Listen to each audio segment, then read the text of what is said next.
welcome to the Soar to Success Summit. I'm Vanessa Levin, your host, and joining me on the stage today is Amanda Morgan. Welcome, Amanda. Hi, thank you. We so appreciate having Amanda back for another time here at the summit where we are going to talk about play. And if you are new to Amanda and you're not familiar with her work, let me tell you a little bit about her. So Amanda was curious about how children learn and think even when she was a child herself. And since growing up and graduating with a Bachelor of Arts in both elementary and early childhood education, as well as a Master of Science in Human Development, she's taught in a variety of settings from preschoolers to professionals. Amanda is passionate about aligning what we know about how children grow and learn with what we do in the classroom and works to close the gap that exists between academia, decision makers, educators, and parents so that we can all work together to improve early childhood education while also protecting and respecting the experience of childhood. She advocates for developmentally appropriate practice by play, writing, speaking, training, and through resources on her site, Not Just Cute. So let's get started, shall we, Amanda? Sounds great.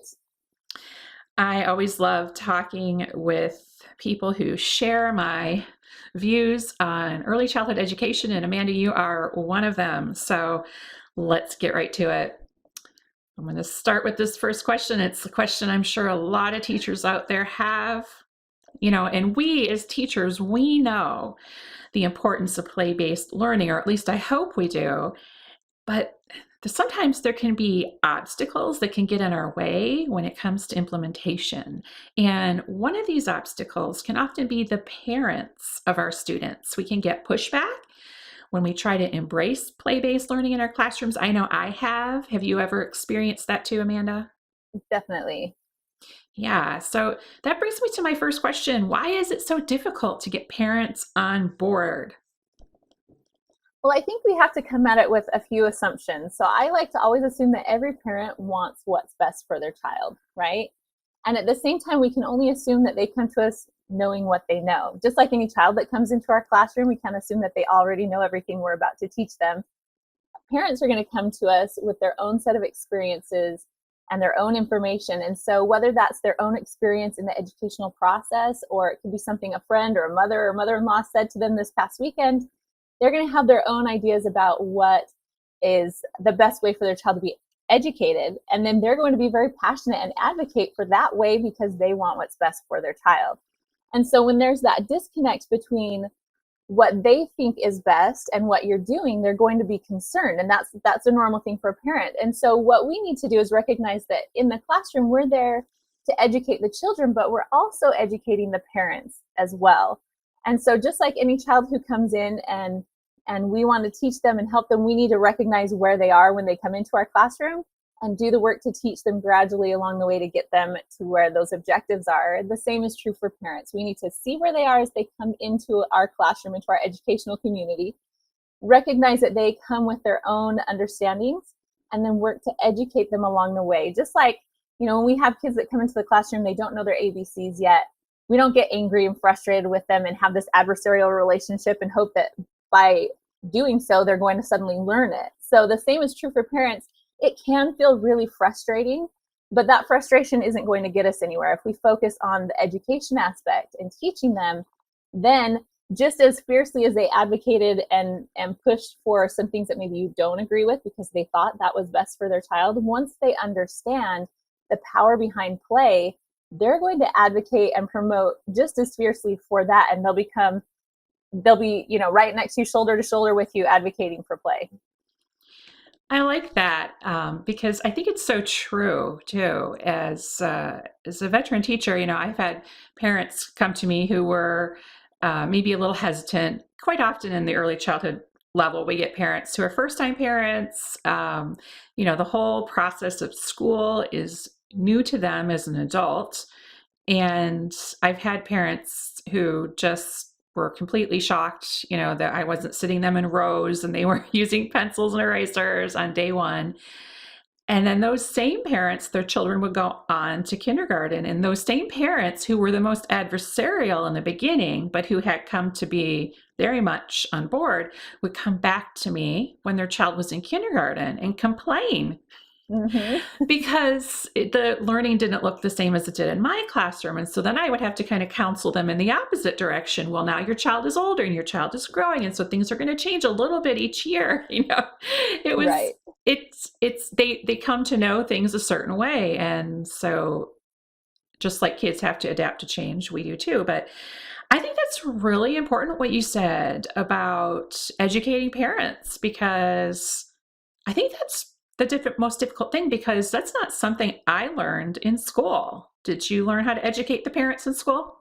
It definitely was not a title of any of my classes that I ever took. We may have touched on it now and then, but it was never a focus. And I know in talking with teachers, a lot of times what I'll hear from them is, when you talk about this subject that we need to teach and educate parents, and some of them will just, get this wide eyed, like, but I talk to little people. I don't want to talk to big people. I don't, it kind of pushes them out of the comfort zone as well. And so it's just something we have to, like I said, we can sit and complain about it, but that's not going to change anything. And if we shift that mindset and just recognize and welcome the task of educating the parents and building that teamwork with them, then we can make some progress. Absolutely. I remember the first time a parent challenged me on anything. It was my first year teaching, and it was the first day of school. I was teaching kindergarten, and she wanted to know when we were going to start reading groups. And Right. I had no idea that parents would question me like that. That never had come up before. And I was just shocked. I didn't know what to do. I ran to my principal, and the principal was like, well, just explain to her your philosophy and the reasoning. And I was like, what? I'm here Yeah, to it needs to be teach. its own class, right? Yeah. I was like, I'm here to teach the little people. Like, you tell her when and so it was very shocking and eye-opening, and it's something I had to gradually ease into. So that leads me to the next question then. So great, we need to educate parents, but how do we do that? How do we get them on board with play-based learning? Please enlighten us. Right. So it's that education piece. And so as we dive into that, I'm gonna give a lot of different ideas. And again, I want you to kind of look at it the same way that you look at educating children in your classroom. You're gonna have a lot of ideas. That doesn't mean do all of them right now. Do the ones that are gonna fit best for the parent group that you have and where they're at and what they're gonna respond to. So here are just several ideas. One is to communicate to them. I think it's very important to do this, to communicate to them why you're doing what you're doing. Now, you don't have to do that with every single activity that you do, but if you have a newsletter or something, maybe point out one of the activities or maybe one of the bigger activities or something they really responded to. And I think many teachers do this and, have pictures of this great art project that we did and how much they loved it and maybe some of the things the kids said about it. But then go just a few more lines and say, here's why we do this. This is why we build creativity, or this is how it helps with fine motor skills and why that's important. And so just giving a little bit of extra time, a little bit of education to teach parents, here's why we do this. I had parents who would say, oh, I love all the random art projects that you do. I just love it. And while I appreciated that she valued that, it made me wonder, do I need to explain that this isn't just a random art project? Here's why we do this project. So once you know your why behind what you're doing, communicate to the parents why you're doing that. Again, not necessarily with every single thing, but pick one at least once a week and try to point out and talk to them about that. You can even also send home just pieces that generally talk about why play is important or why certain types of play, how they benefit children. If you see a great article online, if you've got a website or a Facebook page for your school, share those. There's a lot that are available just on lots of different, like the New York Times or the Atlantic. Some of these pieces you can find pretty easily that are talking about some of the research behind play and why it benefits children. So send your parents to those and let them read them and get some of that information to hear it from the experts. Let them do the talking if you're uncomfortable with it.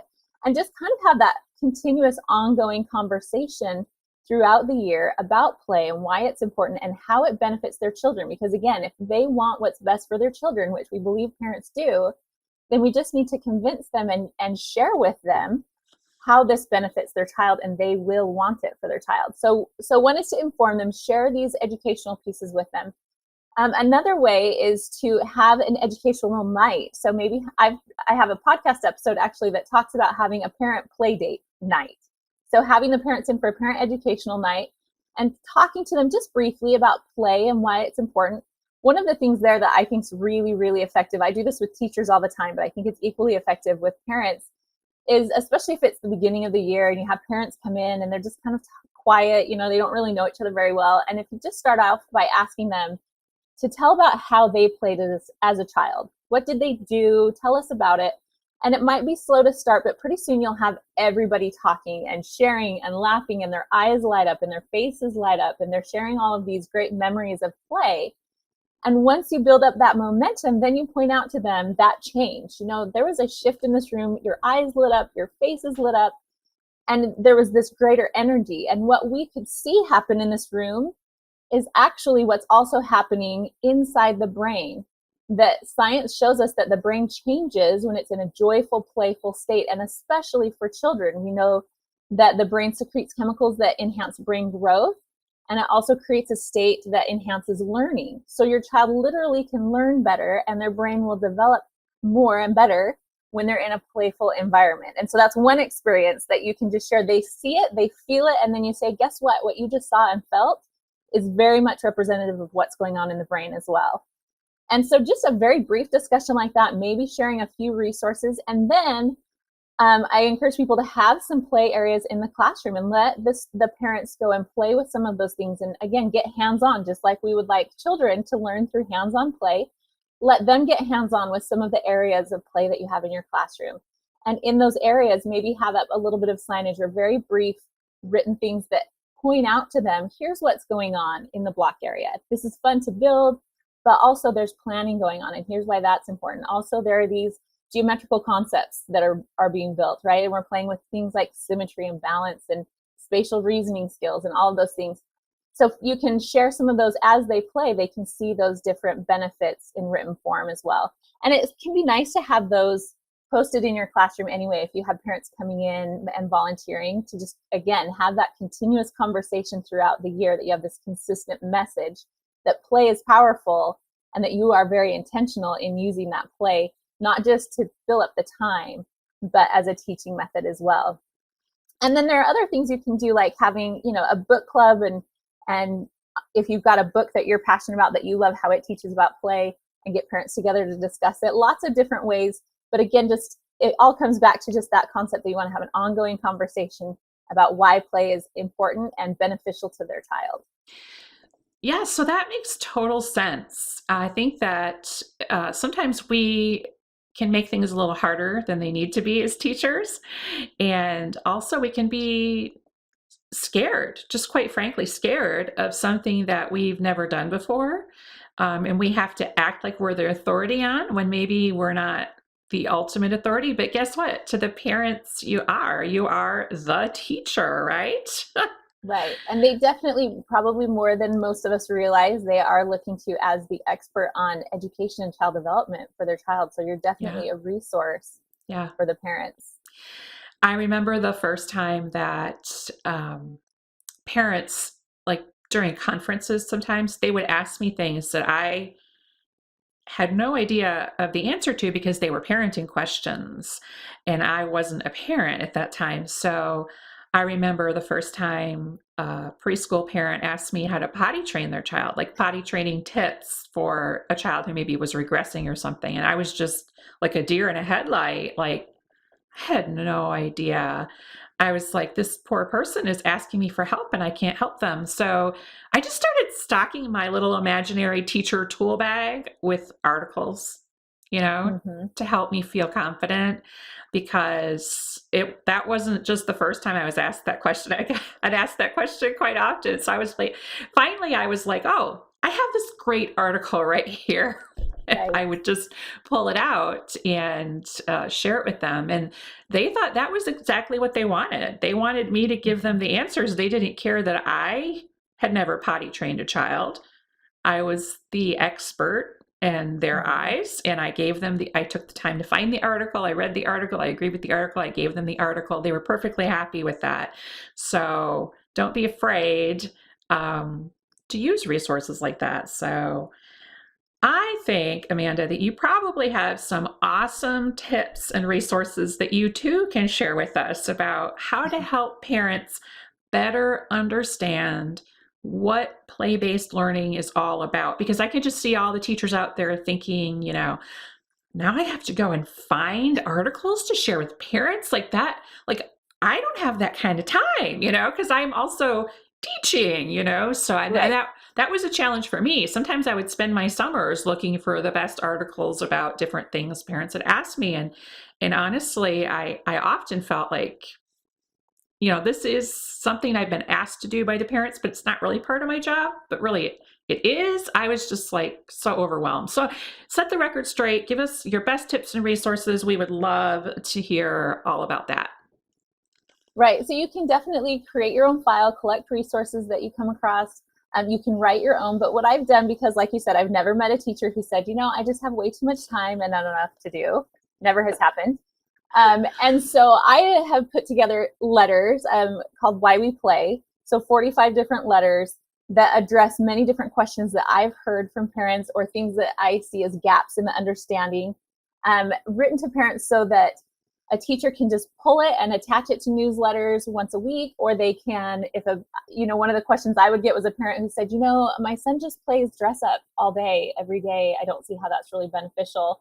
And so while you're talking to that parent, you can say, just 1 second, and pull out Why We Play in the dramatic play area. And it talks about, here are the benefits. Here's why this is important for your child. Here's what's actually going on when we look a little bit more deeply. And so they reference research. They're very short and concise, all on 1 page maximum, and very scannable because we know parents are busy as well.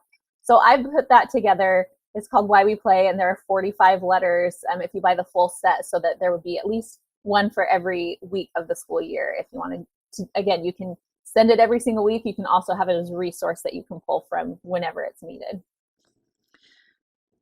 That's awesome. So so tell me a little bit more about the different types of resources that teachers could pull from. Like, you must, if there's 45 different ones, you must have identified like the certain things that teachers ask or that parents need.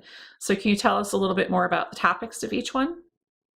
Yeah, so there are some that are very general, right? So here's why we play for long-term gains. So looking at how I always use academic in quotation marks because we know that there's academic learning going on in play, but some of that academic learning, the sit in desks, push pencils, has some gains that are very short term and they burn out fast, but there are these long-term gains that come from play. And so talking about that, so generally about play, how it benefits children, how it benefits development, how it benefits brain growth. And then some more specific ones. So here's why we play in the block area. Here's specifically what's going on when your child plays there. Here's why we play at the sensory table. Here's why we play with art and creative activities or with music and movement. So some are very specific to the type of play. And then others are kind of more general with why play is important, but drilling down on specific benefits. So specifically brain development or specifically long-term gains, specifically social development skills. So focusing in on one specific message that we want parents to understand or to close those gaps in understanding, so that they see the value of play. They want it for their child because they see how it benefits them. And I try to weave in as much references to research as well so that it really solidifies. It's not just our opinion because we like it and it's fun, but here's what the research really tells us will benefit your child. Right. Now, I know that most people out there would never do this, but I want you to address it up front just in case. Would you ever advocate that someone print these all out, bind them, and send them home in a book? No, not all at once. No. Why not? Why not? It's nice to have them all printed up and accessible for you to use as a tool. So go ahead and print them all at once. But if you send them all home to your parent all at once, they'll never read them. And if they do, they won't remember. And so by putting these in just one sheet, one quick grab, it's more likely they're going to read them. Like I said, they're scannable. So even if they're just scanning it, they'll get the main messages out of it. And by having just one really tight focus in each message, they get the message that you're trying to give them. So they will walk away saying, oh, block play. I understand what that is, and I understand why that's beneficial for my child, and now I want them to do that. And so by zeroing in on one message and giving some space, it gives them time to think about it. It gives them time to see it in action, to talk to their child about it, and to really really digest the message more fully than if you just overload them with all the information all at once and then never talk about it again. Right. Yeah, that they have very limited amount of time, and I think that less is more sometimes. Mm-hmm. Also, you talked about how some are more general and some are more specific. So, would you maybe parcel those out at different increments over the course of the year? Where would you start with them?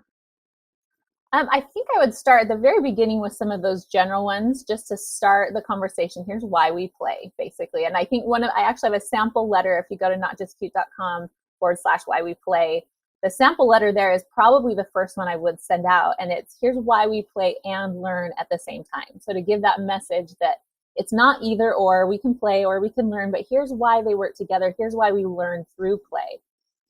So I would start the conversation kind of in that general sphere to lay the foundation for why we play at school. And then tap into some of those specific ones. You can either, I think it's nice to map out kind of, well, we have a big block activity this week. And so this would be a good time to send that letter home.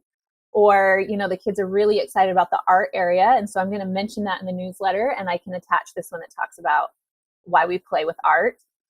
So I think it's really good to start out with that foundation and then to be responsive to what's going on in your classroom, whether that's what the children are getting really excited about or what activities you are getting excited about. So you want to kind of dovetail those together. And it can also be, I'm getting a lot of questions from parents about why I'm doing this, or I'm getting a lot of funny looks when they come in the room and see this big mess over here at the sensory table. Maybe I should send home a letter about why we play at the sensory table and what my intentions actually are there. And it communicates to parents, it helps them to value play and advocate for that. And you don't get so much resistance and pushback. They start to see what's going on. It's also going to educate them so that more play is going on at home and they're seeing the benefit there as well. It also helps them to value what you are doing. So again, they don't walk in and just see, wow, this looks like you guys had a fun party today. You're super fun. But they'll see, wow, I can see all this intentionality that's going into what he or she is doing in the classroom. And so they'll value not just play, but they'll also value the work that you're doing a little bit more as well. I love that. I think that anything we can do to get parents on board and work with us instead of against us, if indeed there is an us and a them, which I don't think there Right. is when it comes to teachers, but I think that's a good thing. And now, when you were talking, I had another question that came to mind, and that was, I think a lot of times we as teachers are always trying to kind of backpedal and kind of catch up. For example, let me explain a little further. So, for example, parents would start in my classroom and we would start, the year, and then they would come to me with questions about what I was doing and why I was doing it. And looking back on it now, of course, hindsight, they say, is 2020. I could have maybe set myself up for success a little more by front loading them with the information about play-based learning a little better. Do you think that that's something that teachers could do with your play letters, to kind of set the tone for the year, like maybe before the school year started or at a meet and greet, or how would that look? What would that look like?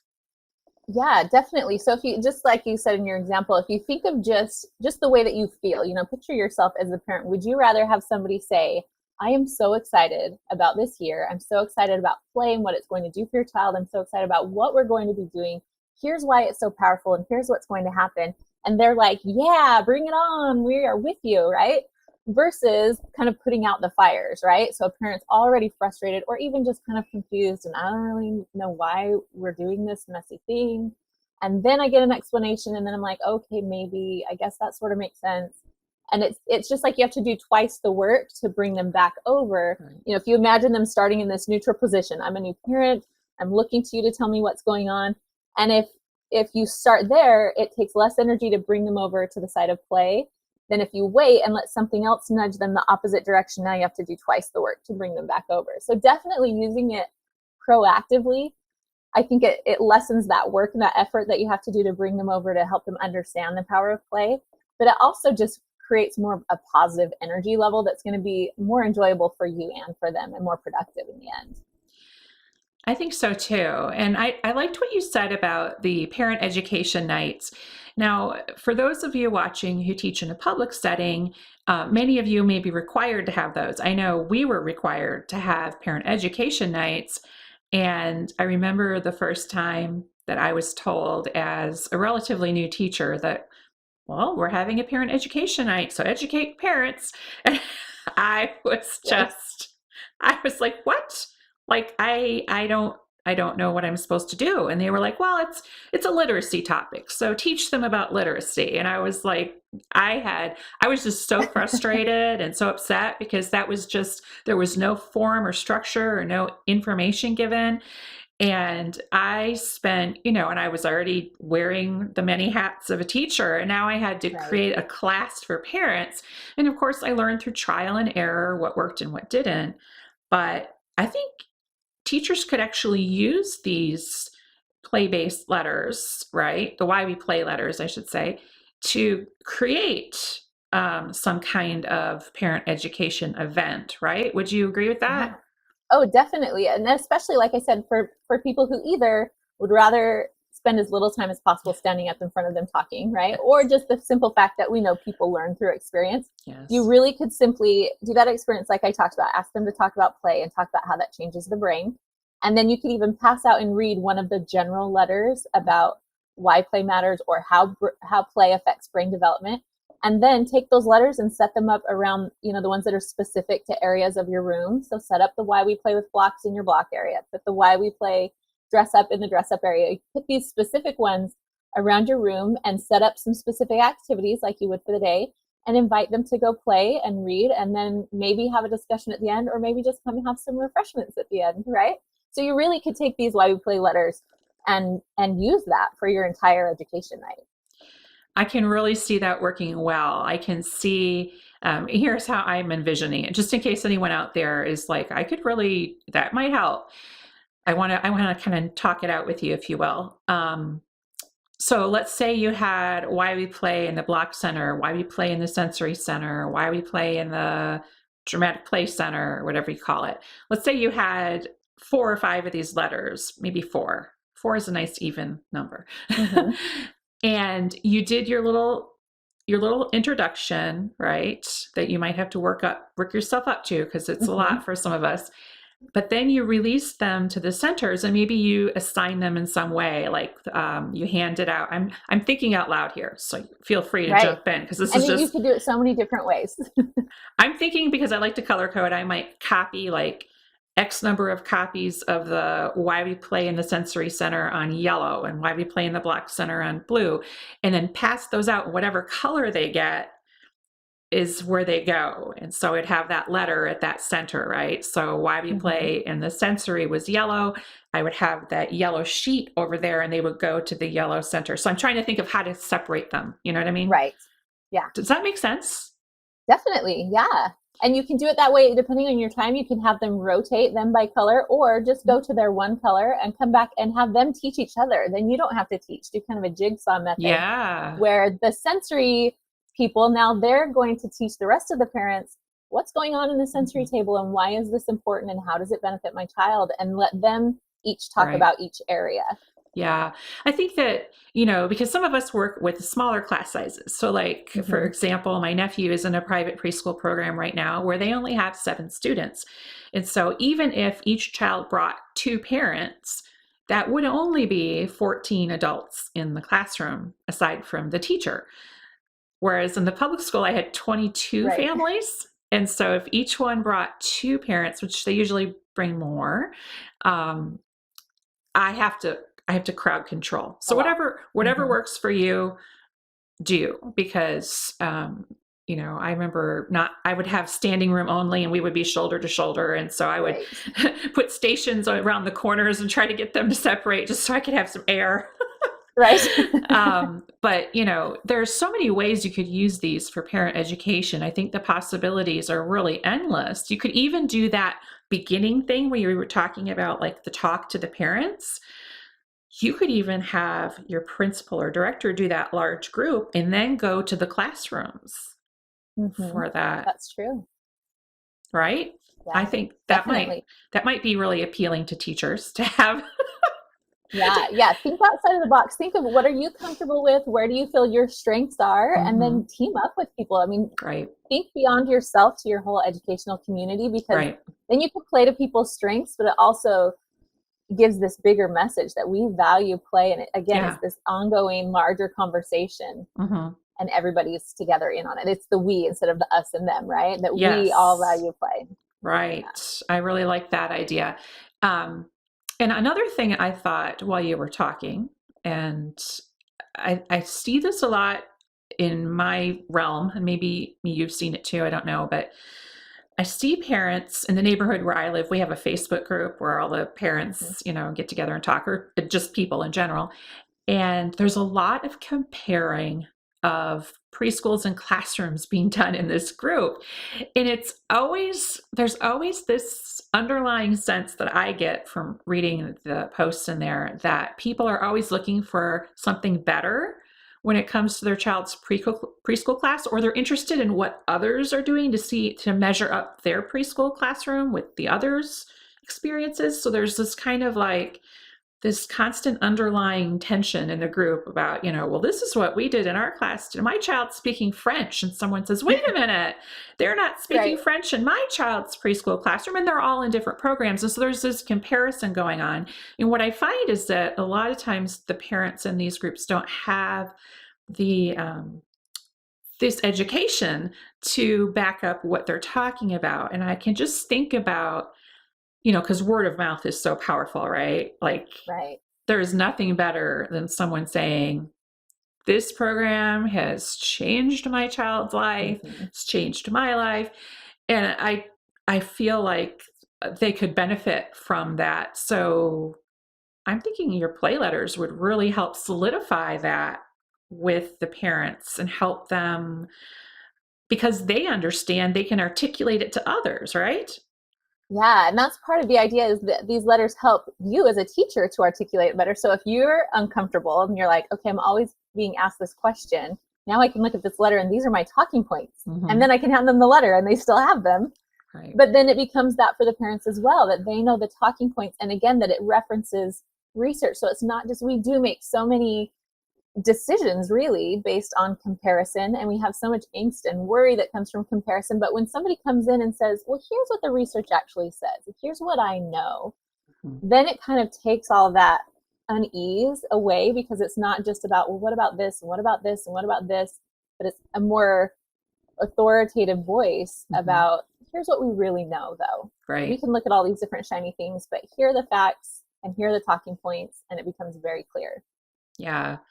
I can just see it being so helpful in so many ways to teachers and parents. And I think that's another benefit, is that it doesn't just help teachers, it helps parents too. And Yeah. so that makes it extra powerful. So I'm really um, excited that you brought this to our attention. So we've talked about why it's difficult to get some parents on board with play based learning. I think we've talked about that, and you've given us some great information.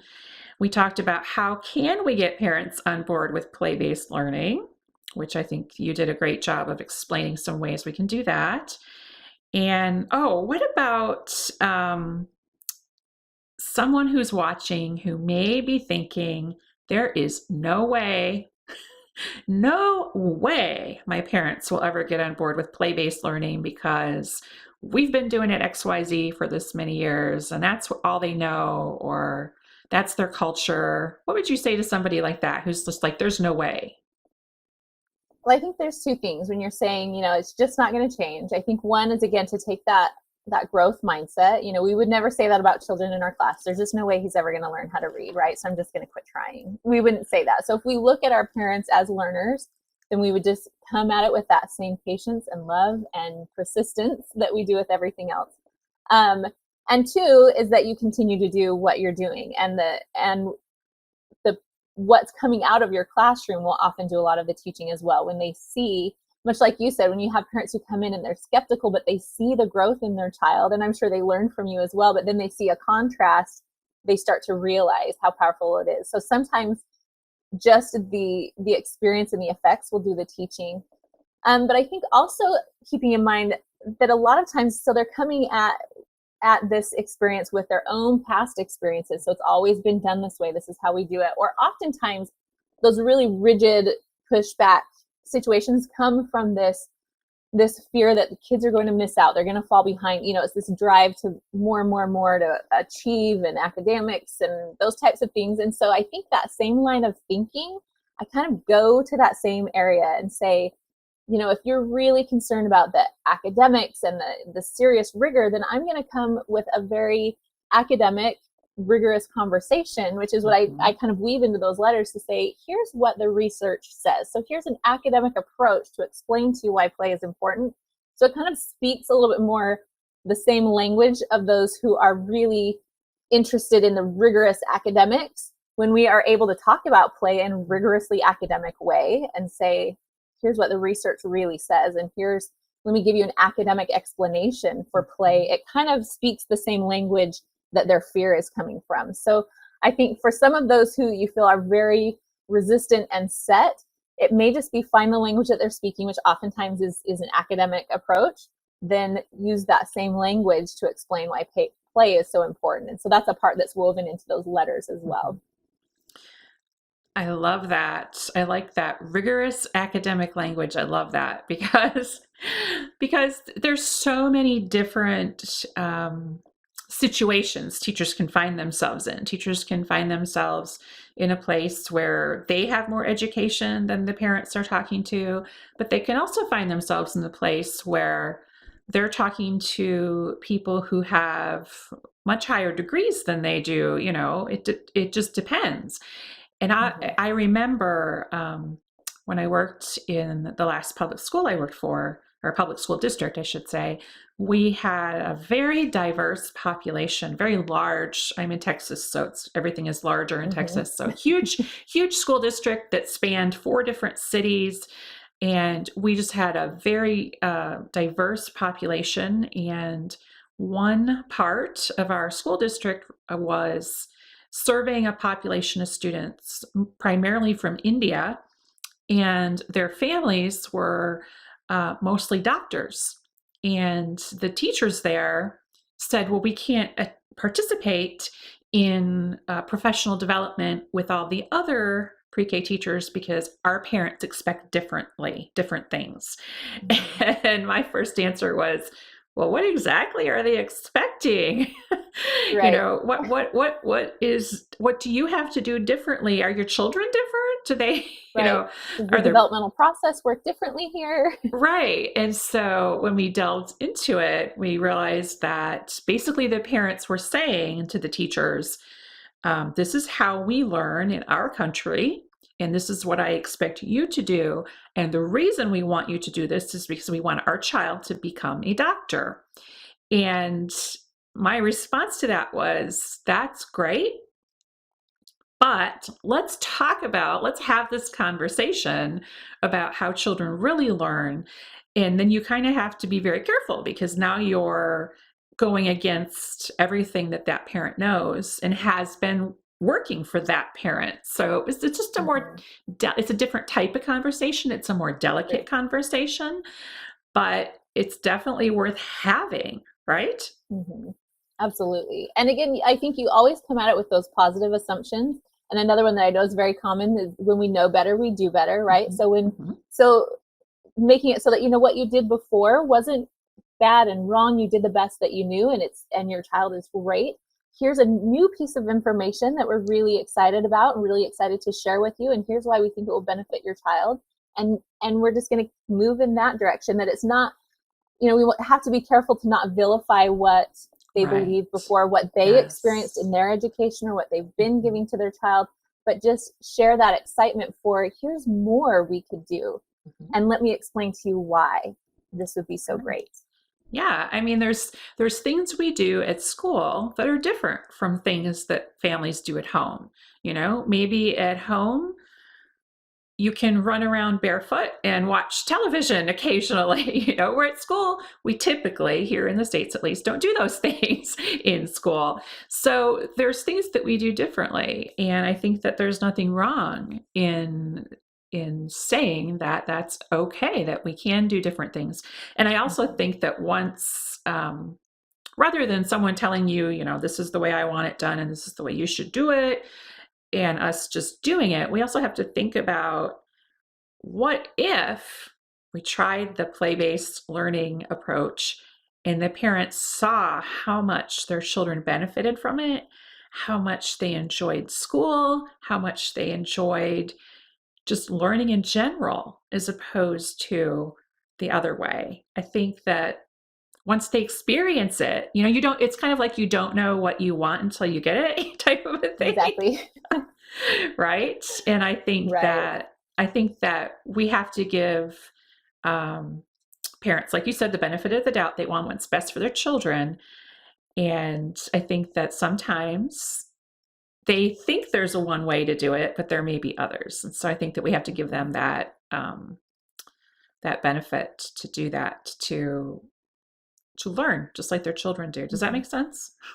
Definitely. And validating, I think it's so important because parents, just like we may feel insecure and pressured when they're asking us questions, they're coming oftentimes from a place where they're feeling a little unsure and maybe pressured that maybe you're saying that they're a bad parent because Right. you're encouraging something different. So Right. making sure that our conversations are always validating and making the best assumptions about each other to keep that tone. Like you said, maybe what we're doing at school is different than what you're doing at home, and maybe those create a great balance together. Maybe Yes. those work really, really well together. And so making sure that we're being respectful and coming at it as an advocate and not an adversary.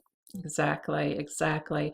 I remember one of the schools I worked at in this particular, the same district, had a very heavy Japanese population at that time. And the children in that culture, they went to Saturday school. And so they had their own building and they had teachers and they had an entire culture. And once a year, they would reach out and they would tell the students in their Saturday school, invite your regular classroom teacher to spend the day with you at Saturday school. And it was so, I can't even tell you how amazing it was. I still remember every minute of it to this day. It was so different from what we do, but it was so eye-opening and so interesting. And, you know, it it's not something that we would normally do here in the US, but it was obviously highly valued by both the children and the families, and it was very different. But there's nothing wrong with that. Mhm. It was very, yeah, so don't I think that it's important to always have an open mind, right? Yes, definitely. Have that open mind, be validating, and emphasize that there are so many different pieces and parts that will contribute to their child's development. And this is the part that you are, working on and influencing. And so you want to offer the very best that you know how to offer in that school experience, but that they're going to have so many other experiences, so many other spheres, and that there are different things that can go into all of those, but that this is what you want to offer in your sphere because you know what it's what will be best for their child, that it will give them the best opportunities and benefits, and here's why, and explaining, having that kind of a conversation. Exactly. Well, I think you've given us a lot of food for thought. Um, I want to know now what you think, the one gold nugget, if you will, that you want all the teachers and administrators and parents watching this today. What's that one thing you want them all to walk away with from this session? I think the one thing, I think two parts in the same thing. One is, if anyone's watching us, it's because they're getting some pushback. And so I want those people to hear you're doing a good job. Sometimes we start to question it ourselves because we're getting so much pushback. So feel that confidence, know that the research is behind you in this play-based approach. And with that, if we know that the research is behind us, then why are we getting resistance? And the phrase I use over and over is that people don't value what they don't understand. And so if we just keep coming back to that, then if we feel like it's not being valued, then there's something that isn't understood. And so focus on bridging that gap and building that understanding. So know that what you're doing is backed by research, and recognize that people don't value what they don't understand. So it's not about you. It's not about all these other things that we can take personally. It's about understanding and put our focus and energy on building that understanding. And the bottom line is always the children, right? Right. It's so hard to remember that sometimes because often it's it's between it's an us and them, like we've talked about, and Right. we don't want it to be that way. And the bottom line is it's about the children. And I Hmm. think if we keep that focus in mind, then we'll all be working much more, I don't know what the right word is, smoothly, You're on, easily. yeah, you're on the same team and you're cohesively Yeah, working for the same goal, which cohesively. is to Thank you. give the best thing for the children that you can. Hmm. Exactly. Well, I want to thank you so much for taking the time to talk to us today about play, our favorite topic. And thanks to all of you who tuned in as well. If you'd like to spend a little more time with this session in any of the ideas we discussed here or in any of the other sessions, don't forget you can bring them home with you along with some terrific bonuses. Just click on the link below this video, and don't forget, prices go up the day after the conference ends. Thanks for watching. I'm Vanessa Levin, and this is Amanda Morgan. And Amanda, before you go, I forgot to ask you, where can we find you online? So I'm at notjustcute.com and you'll find the letters there. You can go specifically to notjustcute.com/why we play. So that's the best place to find me, is at notjustcute.com. Amazing. Thank you so much, Amanda, and we'll see the rest of you at the next session. Bye.